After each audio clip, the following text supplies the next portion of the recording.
Welcome, you're watching the India Development Debate. I'm Tamanna Inamdar. Now, while Article 370 has dominated the news headlines all this week, the other big and very important story is the economic slowdown that India is now in the grip of. The finance minister has been caught up in a whirlwind of meetings all this week, meeting stakeholders and industry representatives from various sectors, trying to get a sense perhaps of what they want to revive India.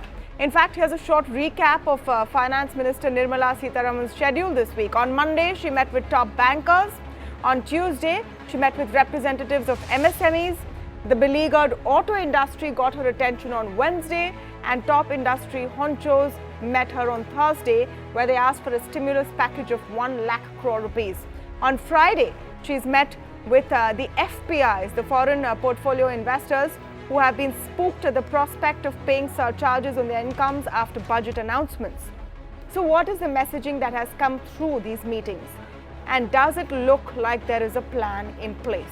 To speak on all of these aspects, I'm joined today by Sumant Sinha, Chairman of Renew Power Ventures Private Limited, R. Gopalan, former DEA Secretary, Ritika Khera, Associate Professor at IIM Ahmedabad, and Sadanand Dhume, Resident Fellow at American Enterprise Institute. Welcome to all of you, and thank you for speaking with us on India Development Debate this evening, joining us on the show. Mr. Sinha, let me start with your inputs on some of the news that has come out and how the finance minister responded to the concerns that were raised. I just had a very small observation, at least from the news that we got, because of course these were closed door meetings. A lot of the requests were about reversing what had been done in the budget. So surcharge, for example, or punitive action on non-compliance of CSR, for example. But our current issues go way beyond that, don't they?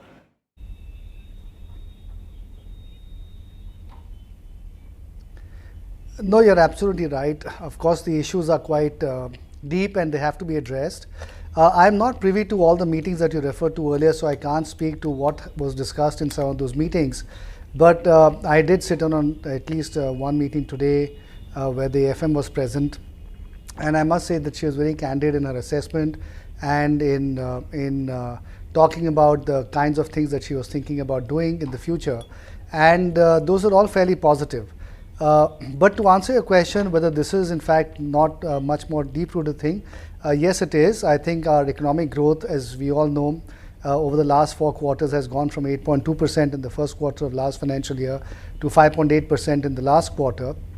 And that's obviously not positive. Investments are going down, consumer demand is going down, and a few different sectors like the auto sector and so on are being reasonably hit, where they've had declining sales for quite some time. So I think all of this is reflective of something a little bit more deep-rooted. The question only is whether this is a cyclical downturn, whether this is a more structural one. And it's perhaps a mix of both. Maybe in some sectors there are certain structural things happening. Then on top of that, of course, we have cyclical factors at play as well. So perhaps it's a mix of all of these factors that is at play that is causing this downturn to happen. But I think the government, the good news is that the government is seized of all these issues. They want to deal with this problem as quickly as possible. Yeah. There are two separate issues. One, of course, is what is happening in the economy. The second is what is happening in the capital markets. Yeah. And so therefore, on the capital markets, the solutions may be issues around reversal of some of the budget issues. And on the economic front, there are other things that have to be done. I think both have to be addressed to, absolutely. in some ways, revive the sentiment. But since you were, one of the privileged few who attended those slew of meetings with the finance minister, and we have you here, Sumant, I'm going to request you to be a little more candid to the extent you can, and give us a sense of if there is a plan. Is there a plan in place? And I ask this from the point of view that, you have similar sets of meetings before the budget is prepared. And there were similar sets of meetings with, similar kinds of stakeholders before the budget, was prepared and announced. So now, is there a different approach this time round? Did you get a sense that there is a plan in the offing, or was this more of a let me listen to what your issues are kind of meeting?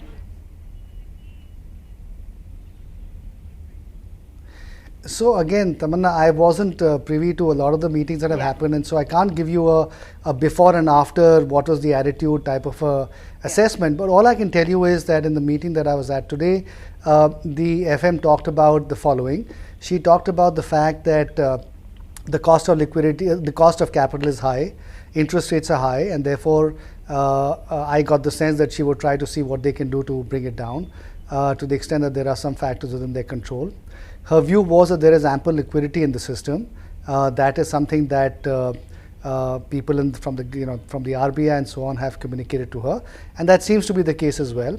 I think she also recognized that there are certain sectors in which there are problems, certainly on the foreign investment side, and those are areas I think that she promised that she would look at, and I think she assured everybody that over the next 7 to 10 days, or somewhat in that time frame, that they would be looking at coming out with certain points of view on how some of these issues can be addressed. We didn't talk about whether there was in fact some sort of a massive master plan at work, but she did say that these are the issues that she's cognizant of and that she would work on addressing. Okay. She also was very patient in hearing out the different sectors of industry in terms of what all the issues were, and and she replied with, I think in a fairly frank manner about all the issues that she felt that she could address. Okay, Mr. Gopalan, let me come to you on your opening comments on what we've seen, the flurry of activity this week. Of course, some news reports, source-based, also coming out. Many of the stories broken right here on ET Now, that there would be a rollback on the surcharge on FPIs. There would be some kind of a moderation on long-term capital gains tax. There would be a review on punitive actions for CSR. On the other hand, there seems to be some easing on angel tax norms, etc. Do you think there is the first sort of plan of action is to change the sentiment around the slowdown and remove the whiff of bad news that came out from the budget as far as investments are concerned, try to reverse that process and then move forward? I get the impression that now the finance minister is more bothered about the sentiment, how to get the sentiment back on track, and then look at the long-term issues as we go along.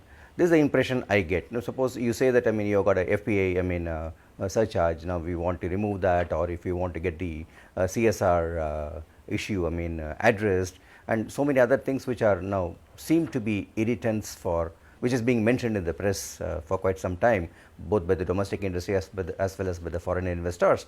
Probably this is an attempt by the finance ministry and the finance minister to see how these issues which are affecting the sentiments are got rid of, if they are not going to be very costly for the economy or for the budget making exercise.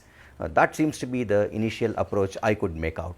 The long-standing issues, the structural changes which are required to be made, obviously not too many people are pointing out at this point in time. From the consultations with various people which is put out in the papers, I get the impression that people are looking at immediate issues to be resolved so that the sentiment gets back on track, but not looking at the structural, even the demands made, some of them have not seemed to be of the nature of structural changes at this point in time. So I get the impression the structural changes will have to wait, and therefore you can give a boost, you can give a steroid injection, and things will go up for the time being, but one needs to see whether that can be sustained in the long run. Yeah, again, we're caveating this by saying that we do not know everything that was spoken in all of these meetings. Those meetings are just a way of us to understand that is there any movement.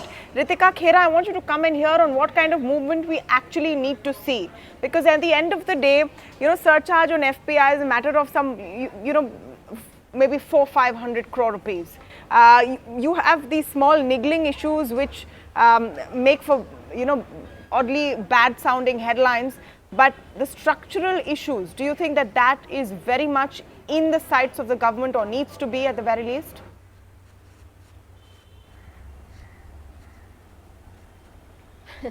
So, I'm an academic economist, so I think we need to see action and movement on the fact that there is a serious problem of data credibility on the the economy, whether it's unemployment, growth rates, inflation, many different sectors over the past few years. And that is really hindering a clear diagnosis of what might be wrong.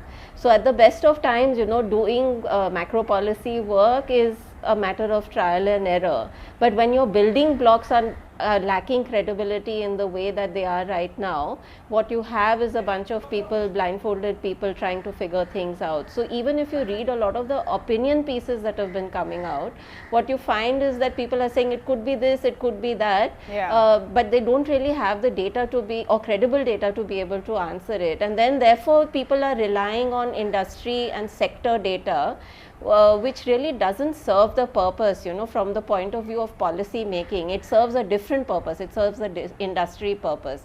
So I would say that is really something that the government should stop denying and should really accept that, okay, there was a problem, and or even not accept, but at least start fixing the problem. That's one set of issues I think that will help a clearer diagnosis and help inform policy much better. The other thing, if I may, if there's time, I'd like to say is that, even at 5% growth or 6% growth of GDP, I would still say that's not disastrous. What matters, of course, is which sector is growing and which sectors are slowing down. And a lot of different things are affecting this slowdown. It could be oil prices, it could be the international export market, etc. But there's one thing which didn't even actually get enough attention during the debate around unemployment data, is what is happening to real wage rate growth. Because now finally, because the FMCG sector is seeing a slowdown, there is the time now to start looking at growth rates of real wages. Because if the slowdown in the overall GDP is concentrated, say, in the middle or the lower income classes where the marginal propensity to consume is high, then obviously you will see a slowing down of aggregate demand, and therefore, in spite of all the government's measures that have been taken so far, what you find is that investment is not picking up, because if then you've actually come to picking up. So I feel that this problem of inequality. You've come to a very important point, Ritika, and in fact one which I was going to come to, that you can perhaps, I don't know if we have the 1 lakh crore rupees that industry is asking for a stimulus package. I don't know if we have it and if we can afford it. We've had a 35 bips rate cut, and we'll have to see what happens there. They're trying to infuse liquidity in NBFCs. But what if there is no demand? And I just want to point to the RBI's Consumer Confidence Index, which for the month of July shows a fairly dismal scenario about a weakening of demand and a lack of optimism, or a lessening of optimism in wage growth, which leads to postponing decisions to buy discretionary items. Sadanand, I want you to come in on that point. You might be able to fix the sentiments of industry, but you need to start, in a way, fix the sentiments of common people and get them to spend more. That is what has buoyed our economy all along, at least for a long time. I actually sort of, take the 30,000 view. I think that. See, I think this. 1 minute, Ritika, I've come to Sadanand on this. 1 minute, Ritika. Yes. I'm glad that the finance minister realized that she should be meeting with stakeholders. I'm glad that the system seems to have understood that there is a problem at hand. My worry is that they have not really understood that what we are in is the early stages of something quite fundamental, which is a turnaround in how India is viewed outside of India. I moderated a discussion on the Indian economy just a couple of days ago at one of the think tanks here in Washington. And, the broad takeaway is that our old assumptions about India, which have really been in place since about 1991, that, somehow the political class will muddle along and do the right things, and maybe they won't make every reform, but they'll make enough reforms to keep this moving at, say, a 7 to 8% growth rate, and sort of contain some of the political pressures that come from India's extremely youthful demographic. I think that fundamental assumption is now being questioned. And there is not urgency about this in New Delhi. It would worry me. One other point, I just want to point out that there are two persecuted minorities here right now, Kashmiri Muslims and Indian businessmen.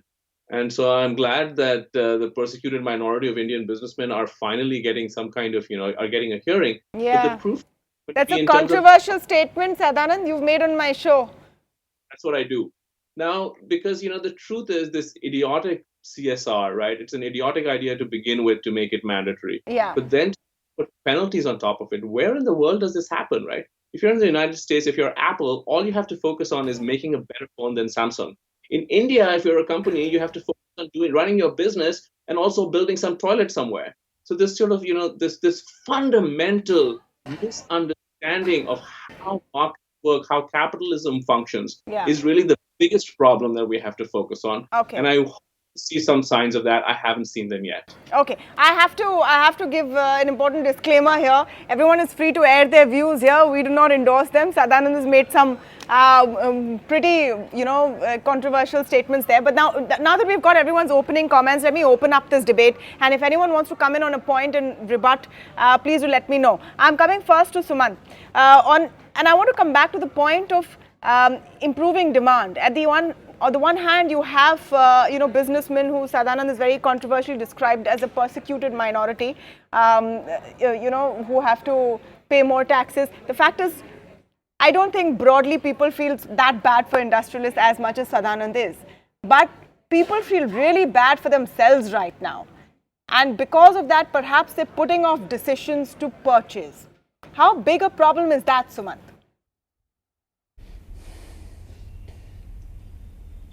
Well, I have to respond to Sadanand's comment. And first of all, I must thank him for his sympathy, misplaced as it might be to some extent. Look, I think the issue is that we are going through a cleansing. I think that's the big picture, I think, that is happening in India. There were a lot of shady practices in how business was done. We are all familiar with what those were. A lot of that is going out of the system. And because that is going out of the system, I think a lot of people who were used to doing business in a certain way are finding it a lot harder to really do well in the current construct. And I think in that process of restructuring the economy, there will obviously be some degree of pain. And I think that is really what we are witnessing. And you see that whether it's in the NPA side of banks, whether you see that in some of the real estate issues that are going on, whether you see that in a lot of the companies that are going under, I think you're seeing that fairly on a broad-based basis. Yeah. So I think it's really a result of that more than any conscious decision on the part of the government to go after anybody. Now, as far as the question that you asked about the demand side is concerned, I agree with you totally. I think that the demand side has to be revived. Okay. The Indian economy has typically thrived on strong consumer demand, and that is something that has weakened over the last several months, several quarters. And I think there are reasons for that. A large part of that I would attribute to the fact that we've had very high real interest rates in the Indian economy for quite some time now. If you see, inflation has been down to about 4% for the last almost year and a half to 2 years. And we've had repo rates in excess of 6.5% or thereabouts. But Sumant, actually has made no sense. You've had real rates of 2.5% to 3%, or even 4%. Sumant, if I may come in, you've had times when you have had higher interest rates, higher real interest rates in the past, and demand has still been alive and very well kicking. Yeah. So let me. So it's not only a function of interest rates. No. So let me complete that. No, I agree. That was the first point. The second is that with the going down, see, the public sector banking system has not really been lending very actively over the last many, let's say 2 or 3 years. And then on top of that, a lot of the lending slack was picked up by NBFCs. Yeah. And we know that since the going down of ILFS, literally in the September of last year, that has actually sucked a lot of liquidity out of the system. Yeah. And even though the RBI has done its best to pump liquidity back, the problem is that banks and NBFCs are now so gun-shy about lending, their risk perception has gone so high that they're just not lending at this point.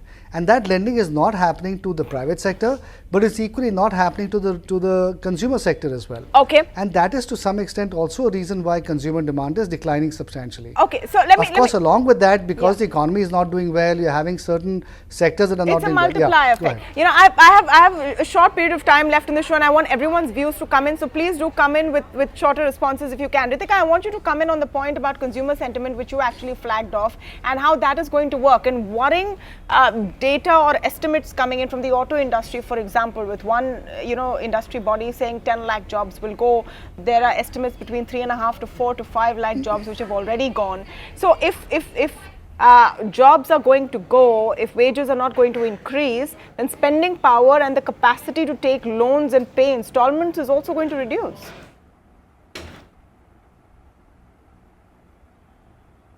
Right. So I think there are two things here. One is the sentiment issue, and I think the fact that sentiment has suffered it's quite likely that it's going to be traced back to demonetization. And I think Bimal Jalan recently also made a similar remark, saying that this sentiment is suffering because of what happened, the kind of as Jean put it, shooting at the tires of a racing car is what demonetization did. But the other side, apart from perception and sentiment, is the real economy part of it, which is related to the stagnation or the slowdown rather in the growth rate of real wages. And I think that's more like the old traditional Keynesian kind of problem. But I have to qualify all of this to say that the data or reliable data, credible data is just not available to be able to say anything with confidence at the moment. Yeah, you've made the... And just one small thing going back to the tax... Okay, so these tax revenue foregone statement which used to be published, there was a change in methodology, and if you look at least the direct tax revenue foregone between 2014-15 and 2017-18, it's gone from 1 lakh crores to 1.8 lakh crores. This includes income tax and so maybe GST, corporate corporate taxes. Let me. So I feel. Yeah, let me come to R. Gopalan. And you've spoken about credibility of data before, so you've made that point. I just want to pick up on one point Sumant made, Mr. Gopalan, which is about the cleansing in the system. So you're trying to institute a new way of doing business, you're trying to institute new transparency in paying taxes, and we're feeling the pinch. Industry is feeling the pinch and it's flowing down. Is that your assessment of what's happening? No, I think it's a structural slowdown which has been happening in the last about 5-6 years. You look at the exports, in real terms it's going down. You look at the capital goods production or capital goods imports into the country, they are also going down as percentage of GDP. Now these are all factors which have been working on the way the economy would be competitive. The fact is that economy is losing its competitiveness. Now look at exports. Why the exports are not growing? Because we are not competitive. Why are we not competitive? Because we have a host of other issues which are land, labor, you have got financial issues, all those things are acting on and ensuring that these are not going up. So you can look at any such factors of production, and then and you can come to the conclusion that based on the national account statistics that the slowdown has been there going on in the last 5 to 6 years. So it's not a 1 year kind of a problem. You added that to that problem by demonetization, where the unorganized sector got hit so badly that when we talk about resources cleansing, or capital which was going to go to them, I think when we talk about cleansing, we're talking about a larger... got shafted. No, Tamanna, I like to talk about a larger issue, because cleansing is a process which has got to be done. I am not saying that it is not. It may have a temporary effect on the sentiments of the people. It will have a temporary effect on the inclination to invest further in the economy. Those things will be there. But if there is a good demand in the economy, if the economy is competitive, if there is wages are going up as a result of various measures which are being taken, obviously the economy will be back on track. The other issues of cleansing is a process which has got to be done. There is no doubt about it. Yeah, but I am not sure that cleansing is the main reason Okay. as to why the slowdown is occurring. I actually have to wrap, but I'll give the last word to Sadanand on what you think will be the way forward. Yes. Thing is frankly, this is putting lipstick on a pig. This is just some strange, quasi-mystical explanation. What is cleansing?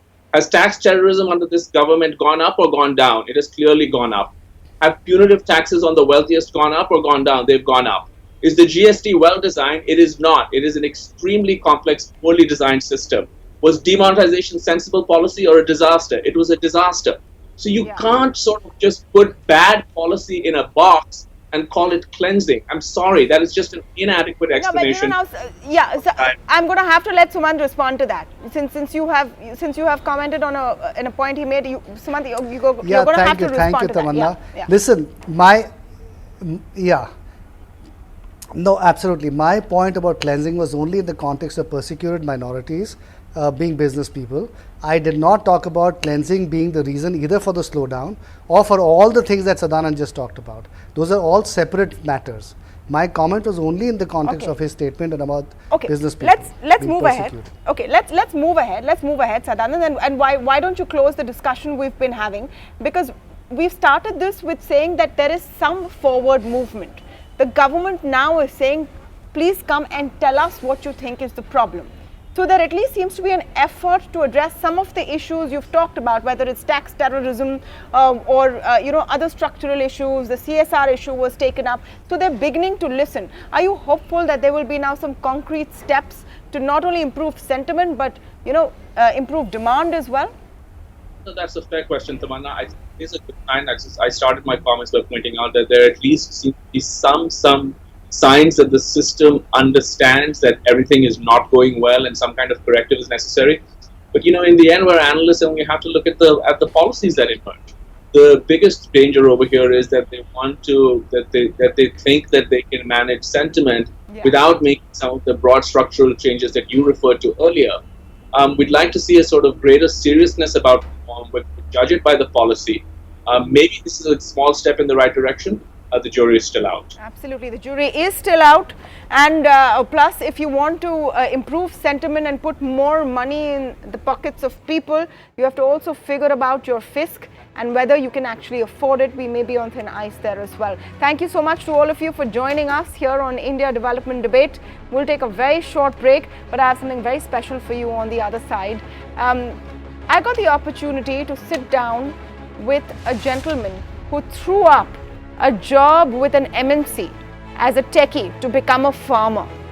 Now 15 years later, he's written about it and talked about his journey. I caught up with him and asked him why he did it and whether he'd do it all again. Do catch this interview with Venkat Iyer after this very short break.